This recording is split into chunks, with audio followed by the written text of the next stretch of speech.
ಚಿಂತಾಮಣಿ ನಗರದ ಹೊರವಲಯದ ನಲ್ಲಗುಡ್ಡಹಳ್ಳಿ ಗ್ರಾಮದ ಸರ್ವೆ ನಂಬರ್ 44 ಮತ್ತು 42ರಲ್ಲಿ ನಗರದ ನಿವಾಸಿ ಅನುಪಮಾ ರೆಡ್ಡಿ ಸರ್ಕಾರಿ ಜಾಗವನ್ನು ಒತ್ತುವರಿ ಮಾಡಿಕೊಂಡು ರಸ್ತೆಗೆ ಅಡ್ಡಲಾಗಿ ಕಾಂಪೌಂಡ್ ನಿರ್ಮಿಸಿರುವುದನ್ನು ತೆರವು ಎಂದು ಒತ್ತಾಯಿಸಿ ಗ್ರಾಮಸ್ಥರು ಸೋಮವಾರ ತಹಶೀಲ್ದಾರ್ ಅವರಿಗೆ ಮನವಿ ಸಲ್ಲಿಸಿದರು. ಮುಖಂಡ ಆನಂದ್ ಮಾತನಾಡಿ, ಅನುಪಮಾ ರೆಡ್ಡಿಗೆ ಸೇರಿದ ಜಾಗ ಕೇವಲ 2.36 ಎಕರೆ ಇದೆ. ಅದರ ಜೊತೆಗೆ ಸುಮಾರು 5 ಎಕರೆ ಸರ್ಕಾರಿ ಗೋಮಾಳವನ್ನ ಒತ್ತುವರಿ ಮಾಡಿಕೊಂಡು ಸುತ್ತಲೂ ಕಲ್ಲಿನ ಕಾಂಪೌಂಡ್ ನಿರ್ಮಾಣ ಮಾಡಿದ್ದಾರೆ. ಜಮೀನಿನ ಒಂದು ಕಡೆ ಸಾರ್ವಜನಿಕ ರಸ್ತೆಗೆ ಅಡ್ಡಲಾಗಿ ಗೋಡೆ ನಿರ್ಮಿಸಿರುವುದರಿಂದ ಸಾರ್ವಜನಿಕರ ಸಂಚಾರಕ್ಕೂ ತೊಂದರೆಯಾಗಿದೆ.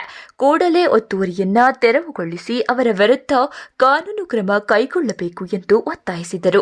ಈ ಸರ್ವೆ ನಂಬರ್ನಲ್ಲಿ ಸರ್ಕಾರಿ ಜಾಗವನ್ನು ಸಾರ್ವಜನಿಕರ ಉಪಯೋಗಕ್ಕಾಗಿ ವಿವಿಧ ಸಂಘ ಸಂಸ್ಥೆಗಳು ಹಾಗೂ ಸಮುದಾಯಗಳ ಶೈಕ್ಷಣಿಕ ಅಭಿವೃದ್ಧಿಗಾಗಿ ಮಂಜೂರು ಮಾಡಲಾಗುತ್ತದೆ.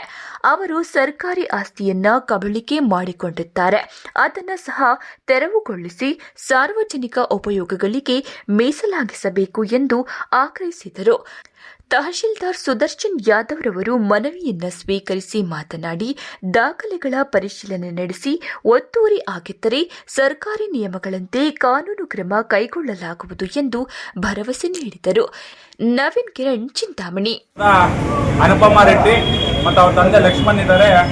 ಇವರು ಕೈವಾರ ಹೋಬಳಿಯ ನಲಗುಟ್ಟಹಳ್ಳಿ ಗ್ರಾಮದ ಸರ್ವೆ ನಂಬರ್ 44, 42ರಲ್ಲಿ ಅವರಿಗೆ ಇರ್ತಕ್ಕಂಥದ್ದು 2 ಎಕರೆ 36 ಗುಂಟೆ ಇದೆ. ಮಿಕ್ಕಿದ್ದು ಅವರು ಒಂದು 5 ಎಕರೆಗೂ ಹೆಚ್ಚು ಒಂದು ಜಾಗವನ್ನು, ಸರ್ಕಾರಿ ಗೋಮಾಳ ಜಾಗವನ್ನು ಒತ್ತುವರಿ ಮಾಡಿಕೊಂಡು ಒಂದು ಕಲ್ಲಿನ ಕಾಂಪೌಂಡನ್ನು ಕಟ್ಕೊಂಡಿದ್ದಾರೆ.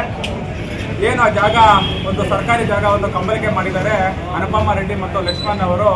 ಅವರ ಜಾಗವನ್ನು ಮಾನ್ಯ ತಾಲೂಕು ದಂಡಾಧಿಕಾರಿಗಳು ತಕ್ಷಣ ಆ ಕಾಂಪೌಂಡನ್ನು ಮತ್ತು ಏನು ರಸ್ತೆಗೆ ಅಡ್ಡಲಾಗಿ ಒಂದು ಕಾಂಪೌಂಡನ್ನು ಕಟ್ಟಿದ್ದಾರೆ ಅದನ್ನು ತೆರವುಗೊಳಿಸಬೇಕು.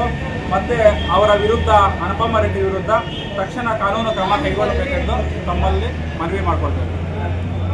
ಏನು ಭರವಸೆ ಕೊಟ್ಟಿದ್ದಾರೆ? ಏನು 44 ಸರ್ವೆ ನಂಬರ್ 42ರಲ್ಲಿ ಏನು ಒತ್ತುವರಿ ಆಗಿದೆ ಅದಕ್ಕೆ ತಾಲೂಕು ದಂಡಾಧಿಕಾರಿಗಳು ತಕ್ಷಣ ಅದನ್ನು ತೆರವು ಮಾಡಿಕೊಡ್ತೀವಿ, ಅವ್ರ ಮೇಲೆ ಕಾನೂನಿನ ವಿರುದ್ಧ ಕ್ರಮ ಕೈಗೊಳ್ಳುತ್ತೇವೆ ಎಂದು ಭರವಸೆ ನೀಡಿದ್ದಾರೆ.